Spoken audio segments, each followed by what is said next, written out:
Euzubillahimineşşeytanirracim. Bismillahirrahmanirrahim. Rabbi şrah li sadri ve yessir li emri ve hlul ugdeten min lisani yefqahu kavli. Mübarek Ramazan ayının artıq ikinci günüdür. Hər birimizin bildiyi kimi keçən çıxışda da qeyd elədik ki, Ramazan ayı rəhmət ayıdır.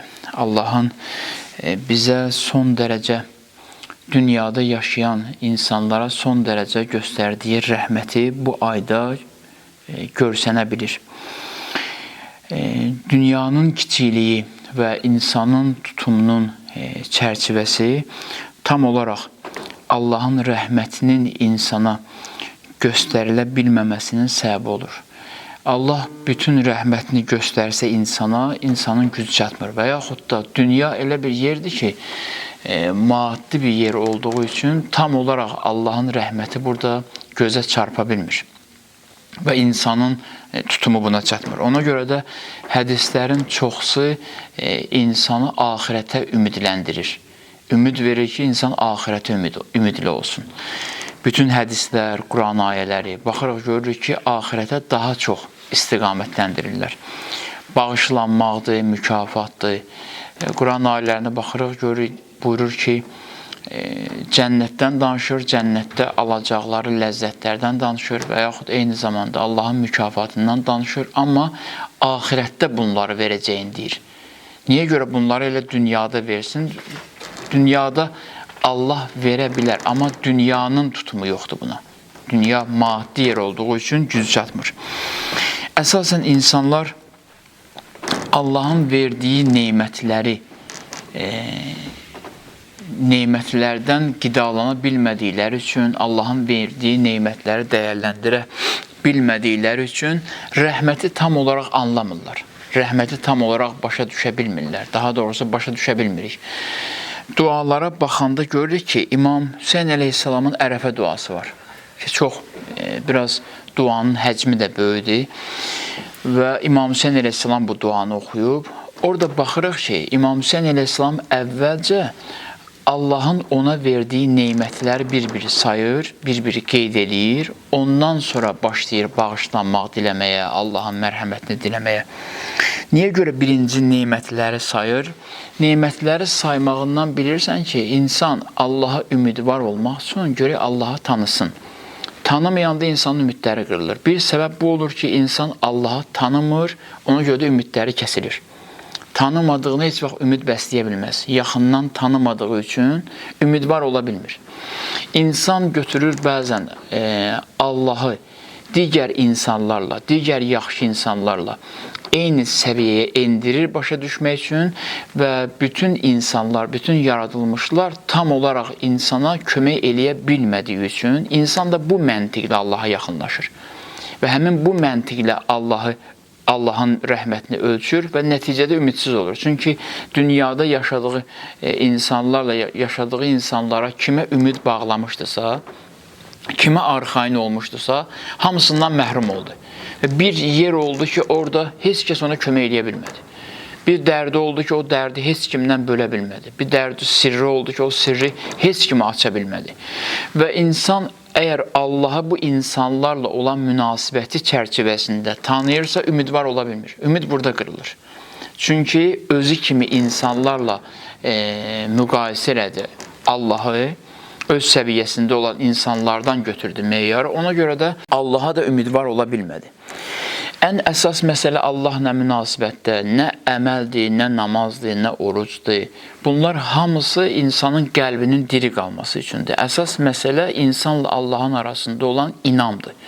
Fikir versəz, Quran-ı Kərim heç vaxt inamdan öncə əməl qeyd eləməyib. Quran-ı Kərimin heç bir yerində yoxdur ki, insanın inamı olmasın, imanı olmasın, Allaha arxayınlığı olmasın və ondan öncə əməl eləsin. Əhl-i Beyt hansı ibadət eləyənləri qınayır? Həzrət Əli əleyhissalam hansı ibadət eləyənləri qınayır? Kimin üçün ibadət etdiklərini bilməyən, ibadət eləyənlərin ibadətini qınayır? Və yaxud da Quran hansı ibadət eləyəni qınayır? O ibadət eləyəni qınayır ki, ibadətini özü kimi bir yaradılmışa göstərmək üçün eləyir. Misal üçün, Quran-ı Kərimin surələrinin birindədir, buyurur ki, vay olsun o namaz qılanlara ki, namazlarını göstərmək üçün qıldılar. Fikir verirsiniz, burada ibadətin mənası olmur. Birinci, iman lazımdır. Bütün problemlər bu imansızlıqdan doğur. İmansızlıq ümidsizlik yaradır. İmansızlıq Allaha arxain olmamağı insana təlqin edir. İmansızlıq işləri Allah meyarı əsasında qurmamaqla, qura bilməməkdə xüsusi bir rol oynayır. Din bizə deyir ki, birinci məsələ ümidli olmaqdır. Baxırıq Peyğəmbərlərin həyatına, Peyğəmbərlərin əməllərindən çox ümidləri Quran-ı Kərimdə göstərilir. Peyğəmbərlər nə ilə təqdim olunurlar? Fikir verirsiniz, Peyğəmbərlər çox vaxt Quran-ı Kərimdə namazları, orucları ilə əksər hallarda təqdim olunmur. Peyğəmbərlər nə ilə təqdim olunur? İbrahim Peyğəmbər təqdim olunur Allaha olan arxainlığı ilə. Təvəkkül deyə adın. Deyir, son dərəcə Allaha arxain idi. Fikir verin, nə namazı ilə, nə orucu ilə bu qədər təqdim eləmədi. Amma Allaha olan təvəkkülü ilə xüsusi olaraq təqdim olundu. Əyyub Peyğəmbər Allaha olan hadisələrin qarşısında olan səbri ilə təqdim olundu. Eyni zamanda digər Peyğəmbərlərin həyatına baxırıq. Musa Peyğəmbər Allahla birgə olmağı ilə təqdim olundu. Deyirlər, bir nəfər var idi, o problemləri çox idi, həddən artıq sıxıntıları vardı. Ona bir yol istədi. Yol göstərirlər ki, Allahla bunu həll edə. Allahla bu həll elədi. Allaha inanı gücləndir. Allaha imanı gücləndir. Allaha ümidi çoxaldı. Bu bir neçə müddət Allahla təkbətək söhbət eləməyə üstünlük verdi. Sonra deyirlər ki, çox rahat idi. Çox rahat idi, çox aram idi. Amma çətinlikləri də həll olmamışdı. Çətinlikləri yenə də qalmışdı. Soruşdular ondan ki, bəs yaxşı, bu Allahla münasibətində necə oldu? Dedi, çox əla, çox yaxşı. Allahı tapdım. Bütün hadisələrdə Allahı tapdım. Deyir, axı, bu Allah sənə yenə kömək eləmədi. Bu çətinliklərin yenə qalıb. Deyir, düzdür. İndi amma sıxılmıram. Düzdür, çətinliklərim var, amma indi sıxılmıram. Əvvəl tək idim. İndi Allah mənimlə olduğu üçün bu çətinliklər mənim üçün çox yüngül bir şeydir. Bunlar həll olsa da, olmasa da. İnsan bəzən belə düşünür ki, Allahla münasibətimdə Allaha yaxınlaşmağımın nəticəsi bu olacaq ki, həyatda qarşıma heç bir çətinlik çıxmayacaq. El dili ilə desə, deyir, bütün işlərim yağ kimi gedəcək. Yox, belə olmayacaq. Heç vaxt bu belə olmayacaq. Həmişə mütləq bir nəsə olacaq. Mütləq qarşıma bir hadisə çıxacaq, bir çətinlik çıxacaq. Fikir verirsiniz, bu yaşımıza qədər həyatımıza baxırıq, bir çətinliyi atlamışıq, keçmiş üstünə, başqa biri gəlib. Birini bitirirsən, başqa biri gəlir. Ona görə ariflər deyirlər ki, çətinliklər Allahın insan istədiyi bəndəsinə belə də göndərdiyi salamdır. Ariflər belə deyirlər. Deyirlər, çətinliklər əslində Allahın göndərdiyi salamdır. O çətinliklərin vasitəsilə Allah əslində səni özünə çəkmək istəyir. Bunlar olmasa, böyük ehtimal var ki, gedə bilməyəsən. İmam Səccad əleyhissalam ona görə buyurur ki, İlahi, o qədər neymət verdin ki, neyməti ardıcıl olaraq yağdırdın mənim həyatımda ki, neymətlərə başım qarışdı, şükür eləmək yadımdan çıxdı. İmam Səccad əleyhissalam izah eləmək istəyir ki, son dərəcə rahatlıq insana Allahı unutdura bilir. İnsanın çətinliyi olmayanda, asıllığı hiss eləsə ki, mənim asıllığım yoxdur, asılılığım olmayanda artıq başlayır Allahla münasibətləri korlanmağa. Hədisdə var ki, bəzi insanlar, bunları müqəddimə qururam, keçək bəhsə. Hədisdə var ki, bəzi insanlar günah eləyəndə, mömin günah eləyəndə, hədisimiz var bu barədə. Mömin günah eləyəndə bəzən Allah qarşısını almır. Allah deyir, qoy günah eləsin. Deyir, o günah eləyəndən sonra, o ki, qüruru sınır, imanına arxain idi, öz imanına arxain idi. O ki, günah onun qürurunu sındırır, artıq günah datdırdı ona ki, o sənin imanın kamil deyilmiş. Allah deyir, mənim o ibadətlə qurduğu qürur halından mənim üçün daha yaxşı onun sınan ürəyindən doğan münacatıdır. O ki, ürəyi sındı, başa düşdü ki, mən kamil deyiləm, qüruru getdi, mənə bu hal lazımdır. Mənə o biri hal lazım deyil. Çünki o biri halda inkişaf yoxdur. Özünü ki, aslı hiss eləmədi, özünü ki, nəyinsə sahibi hiss elədi və salam artıq bütün problemlər buradan qaynaqlanır. İndi yaxşı, Əməl üstündür, yoxsa Allaha ümidvar olmaq?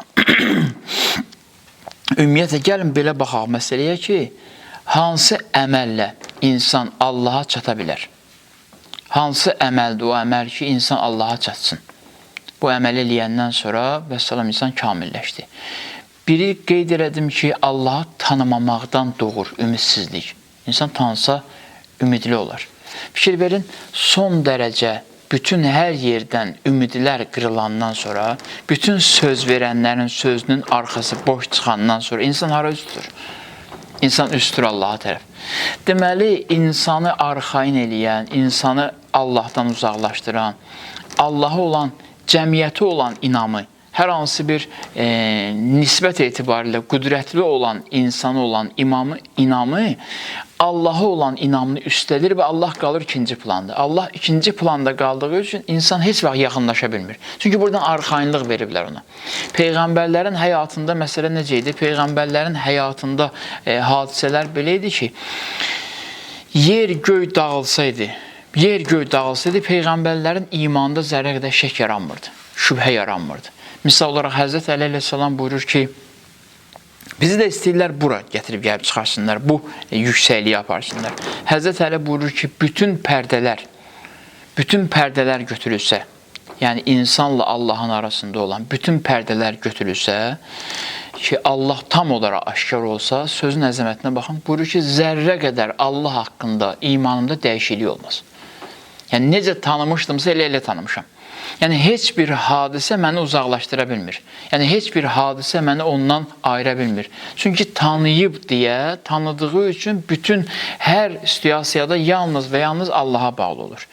İndi burada məsələ budur, həm də budur ki, bir Allahı tanımamaq, Allahı zəif tanımaq insanın ümidini Allahdan qırır. Çünki zəif tanıyırsan. Məntiq də bunu deyir ki, əgər ona hər şeyə qadir olan tanımasan, hər işində ona yaxınlaşa bilməyəcəksən. Çünki o cür tanımırsan onu. O cür tanımırsan. İkinci məsələ də budur ki, biz tələskən varlıq olduğumuz üçün, insan tələskən varlıq olduğu üçün nəticəni dərhal tez görmək istəyir. İstəyir nəticə tez baş versin. Allahla özünün münasibətini, özünün gündəlik işləri ilə, qurduğu işlərlə münasibəti qədər görür. Allahla münasibətdə fərq edir. Nəticələr bəzən gec olur. Nəticələr bəzən sən istədiyin arzuya bəzən dünyada çata bilmirsən. O arzuva Allah cavab vermir. O arzuvun həyata keçməsini Allah istəmir. Allah istəyir bizim ürəyimizi dəyişsin, qəlbimizi dəyişsin. Biz isə əksər hallarda istəyirik ki, bizim maddi həyat tərzimiz dəyişsin. Allahın məqsədi qəlbi dəyişməkdir. Bizim məqsədimiz maddi həyat tərzini dəyişmək. Misal olaraq, mən istəyirəm ki, qarşıma heç vaxt problemli bir adam çıxmasın, heç vaxt çətin bir adam çıxmasın. Mən bunu istəyirəm Allahdan. İlahi, məni şər insanlardan həmişə uzaq saxla. Və bunu da Allahdan istəyirəm. Allahın mənim haqqımda düşündüyü belə deyil.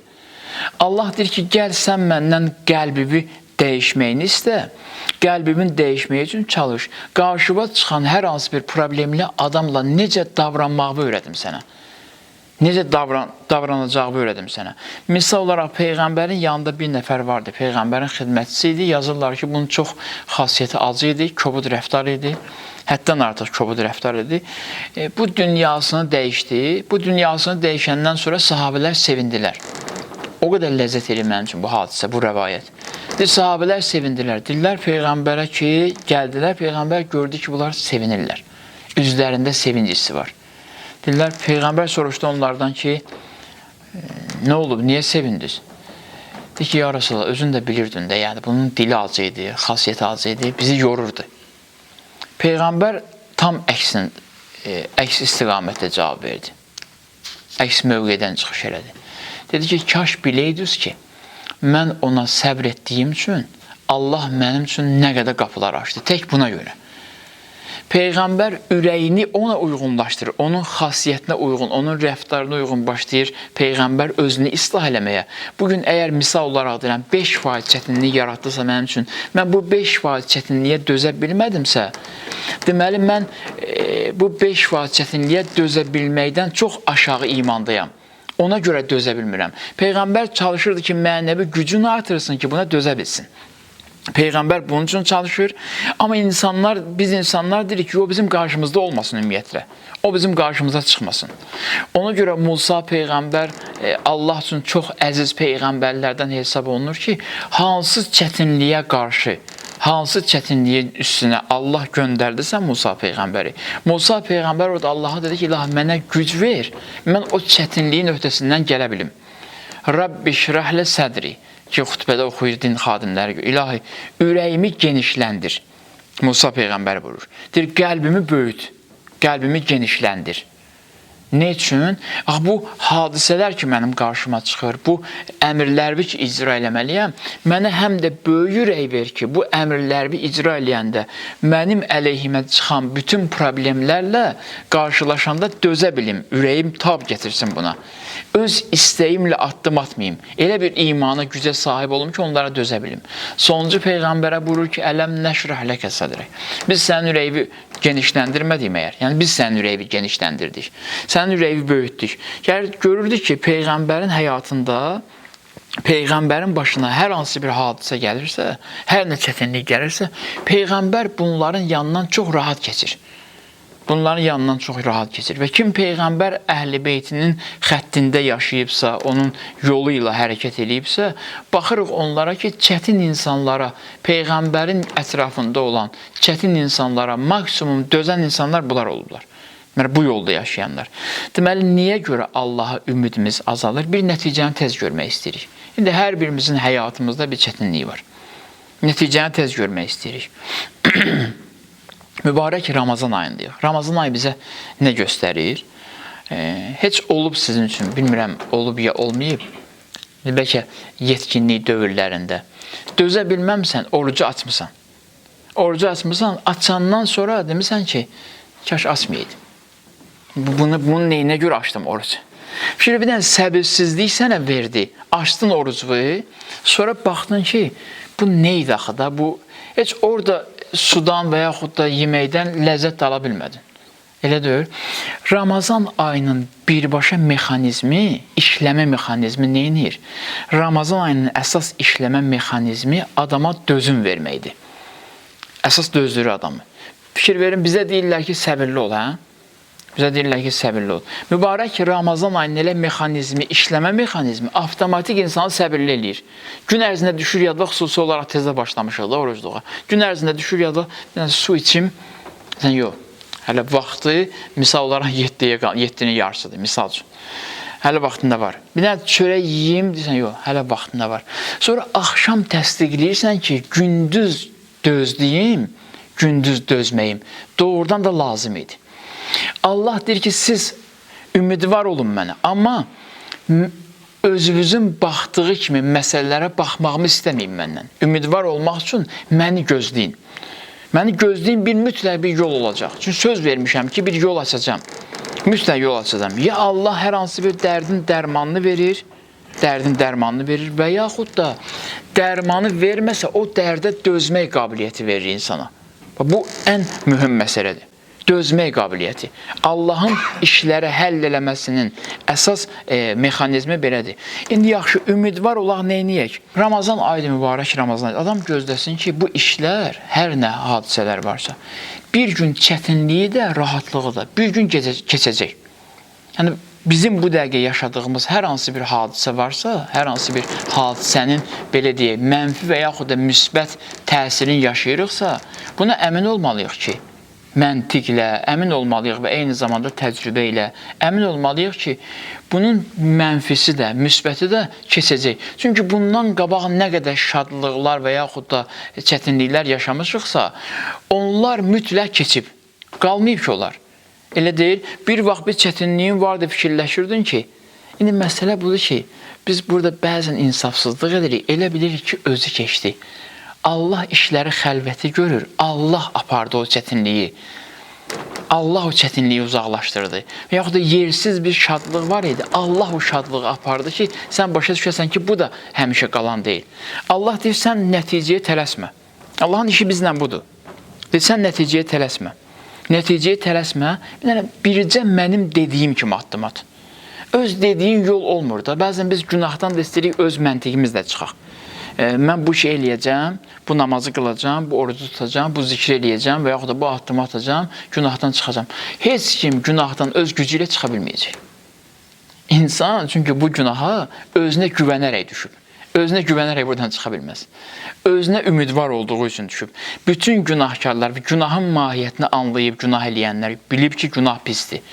Günahın pisliyini bilib günah eləyənlər fikirləşiblər ki, eləyərəm, sonra onsuz da tərk eləyərəm. Və o özünə güvənib eləyənlər bugün tərk eləyənmir. Çünki özünə güvənmişdi, özü balaca bir varlıq idi. Yaxşı. İndi burada da bu problemi yaşayırıq ki, mən günahdan çıxacam. Mən özümü islah eləyəcəm. Allah deyir ki, bunları hamısını ki, qoy qırayı. Sən bugünə qədər özün üçün nə eləmirsən ki, bundan sonra özün üçün nəsə eləyəsən? Çox əla məntiqdir. Sən bugünə qədər özün üçün heç eləməmsən. Heç peyğəmbərlərin özləri üçün heç nə eləməyiblər bugünə qədər. Sadəcə yaxşı bunda bu peyğəmbərlər salih əməllərlə məşğul olurdular, yaxşı işlər görürdülər. Bəs bunlar nə idi? Bunların işi sadəcə əmrə tabi olmaydı. İnsanın işi ilahi yoldan çıxmamaqdır. İlahi yoldan çıxmasın. Deyir, sən bircə yoldan çıxma. Sən bu yoldan çıxmasan, bu yolda olsan, bir hədis oxumuşam ki, dünənki çəkilişlərlə dedim, bir hədis oxumuşam, hədis-i qudsidir. Çox dəhşət bir hədisdir, valla. Allah buyurur. Hədis-i qudsi bilirsiniz də, Allahın buyurduğu sözlərdir. Biri var Quran kimi nazil edib, biri var Peyğəmbərin hədislərdir, bir də var Allah Peyğəmbərlə danışıb xüsusi olaraq. Buna deyirlər hədis-i qudsi. Allah buyurur ki, hər hansı bir bəndəm, çox maraqlı məntiqdir, hər hansı bir bəndəm mənim əmrlərimi icra eləsə, mənim tapşırığımdan çıxmasa, etdiyi günahları, sözə baxın, etdiyi günahları onu narahat etmədən bağışlayaram. Etdiyi günahları onu narahat edəmədən bağışlayaram. Biz bəzi günahlar eləmişik ki, yüngül baxırıq. Bəzi günahlar eləmişik ki, bilirik ağırdır. Bəzi günahlar eləmişik ki, yadımızdan çıxıb heç baxa bilmirik. Biz yadımızda olan günahlar üçün Allahdan bağışlanmaq deyirik, elə deyil. Amma indi yadımızda olmayan günahları necə eləyəcəyik? Axı yadımızda olmayan günahlar da var. Ona görə də günah sayıyla yox, bu günahı filan günahı, bu günahkarlıq hissi ilə getmək lazımdır Allahın qapısına ki, mən başdan ayağa günahkaram. Mən bütün varlığım günahkardır. Və eyni zamanda hər hansı bir həyati işlərimiz üçün alınmırsa və yaxud da həll olmursa, biraz çətinləşir. Cəmaat bu fikrə gəlir, düşür ki, görəsən, kimsə mənim işlərimin qabağa getməməsi üçün nəsə eləyib. Misal, cadu zat fikirləşirlər, daha mı belə fikirləşir?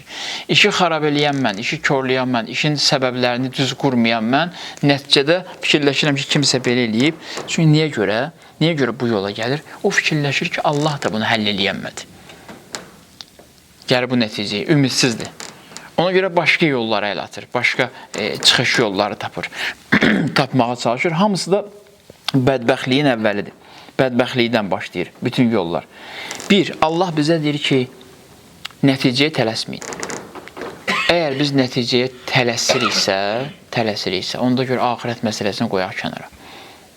Çünki nəticəni göz qabağında görmək istəyirik. Və yaxud da ibadətdən bir müddət soyuyan insan niyə görə soyur? Fikirləşirdi ki, mən bu namazları qılacam, bu orucları tutacam və bu zikirləri deyəcəm. Mesela filan məqama çatacam. Bizim üçün Seyyid Əli Qazi uca bir məqamdadır. Seyyid Əli Qazi özü üçün heç kim olub.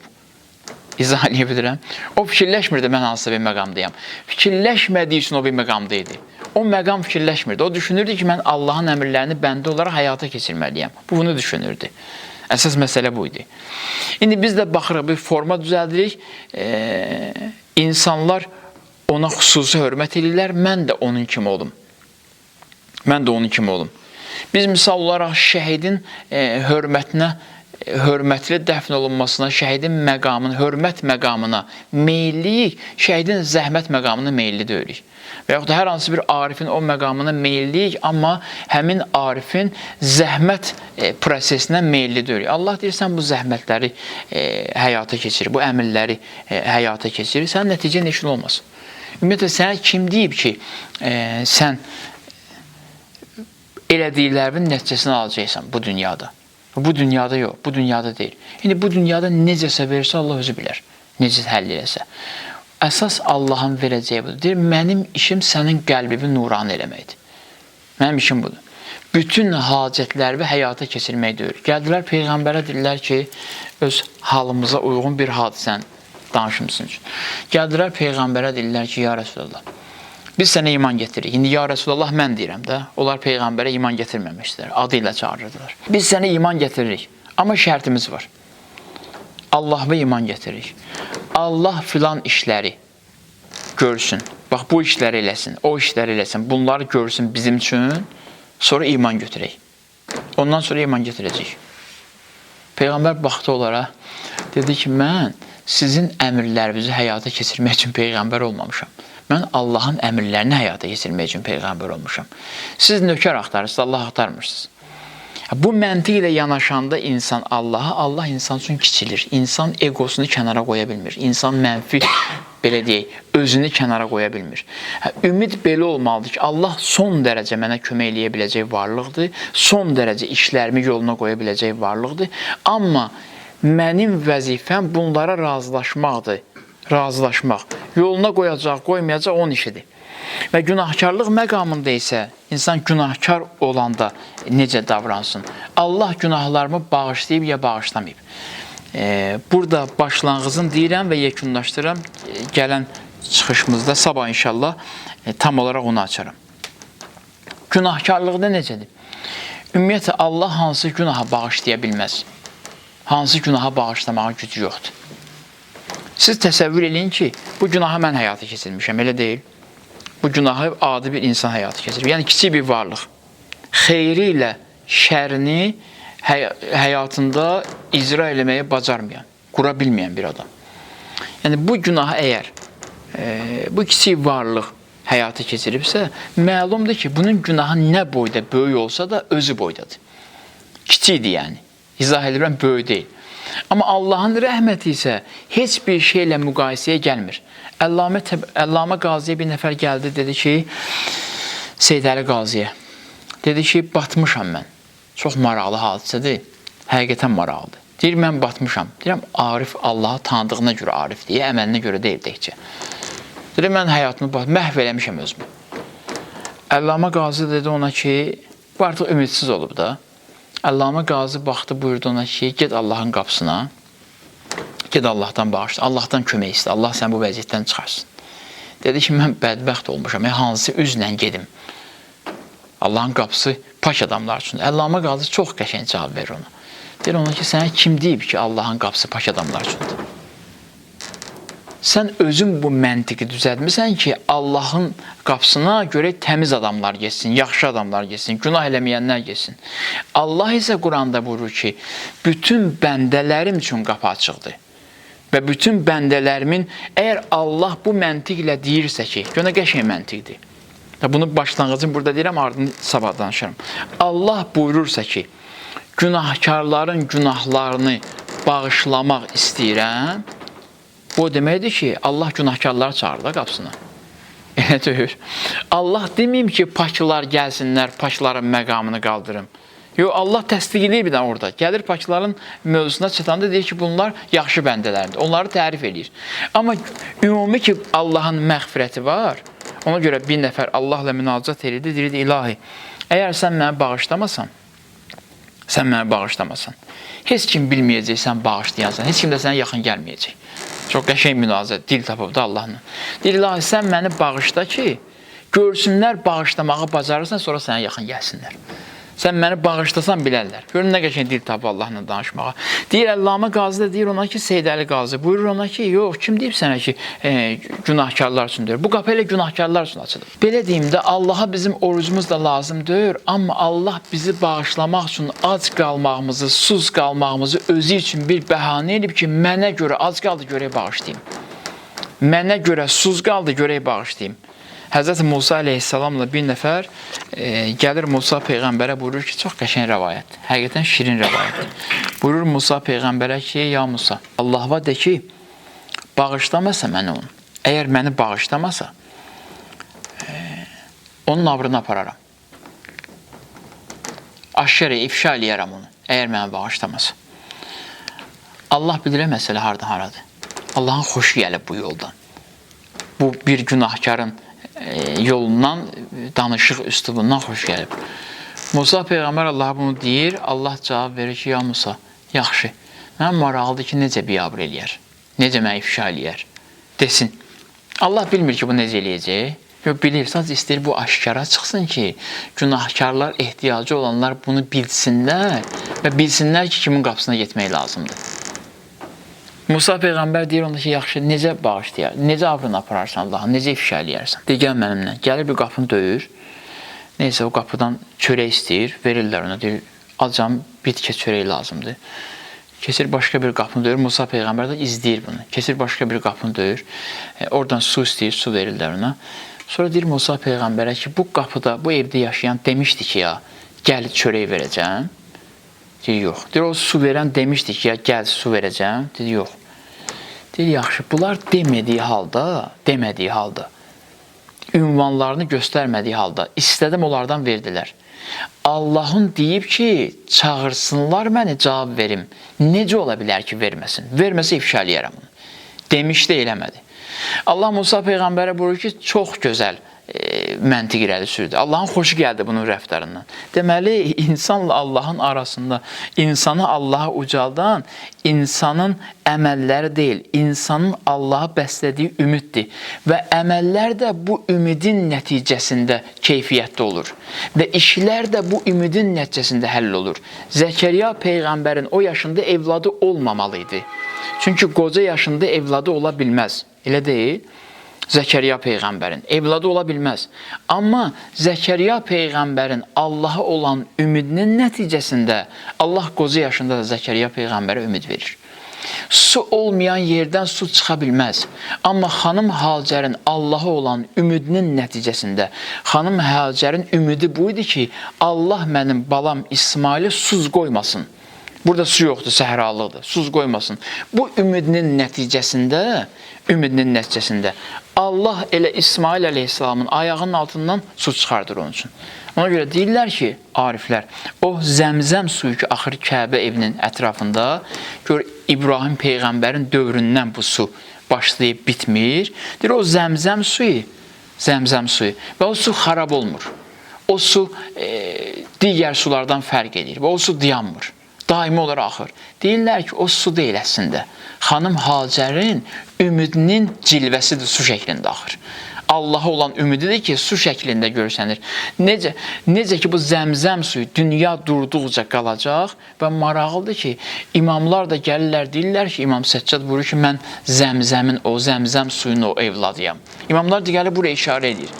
Yəni, mən iman nəticəsiyəm, imanın cilvəsiyəm. Necə ki, xanım Hacərin ümidinin nəticəsində o su bitmir və xanım Hacərin ümidinin cilvəsidir dünya səviyyəsində. Deyir ki, insanın əməllə Allaha getmək istəsə, əməl bitəcək. Çünki əməl insan gözünü yumana qədərdir. Amma yeganə şeydir insanda ki, o ümid heç vaxt bitmir.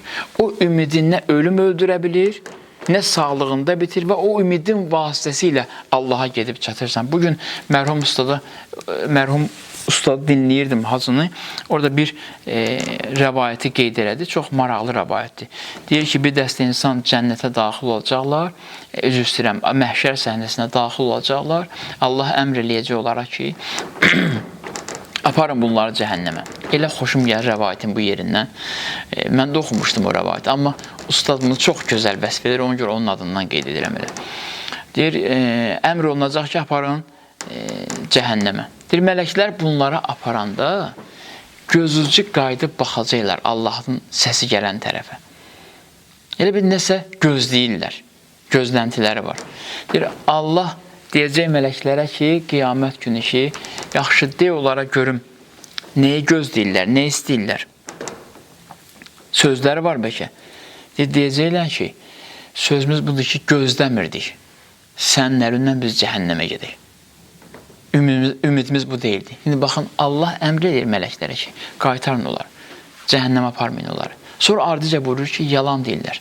Dünyada belə gözləsəydilər, ümidləri olsaydı, heç bu vəziyyətə gəlib çıxmayacaqdılar. Amma dünyada bu ümidləri yox idi. Burada da bu ümidləri varsa əgər, Allah yenə götürür öhdəsinə. Çünki kətəbəllahu alə nəfsəhi rəhmə. Quran buyurur ki, Allah bağışlamağı, rəhməti özünə vacib edib. Deməli, məsələ əməl deyil, günah deyil, məsələ Allaha olan arxayınlıqdır. İnsan Allaha nə qədər arxayın olarsa, nə qədər ümidvar olarsa, o ümidinin nəticəsində əməlləri qəbul olur, günahları da nə olur? Bağışlanır. Allahdan istəyirəm, Allah günahlarımızdan qələm əfv çəksin, Allah əməllərimizi qəbul eləsin, Allah mübarək bir Ramazan ayını həyatımızda çox görməsin inşallah.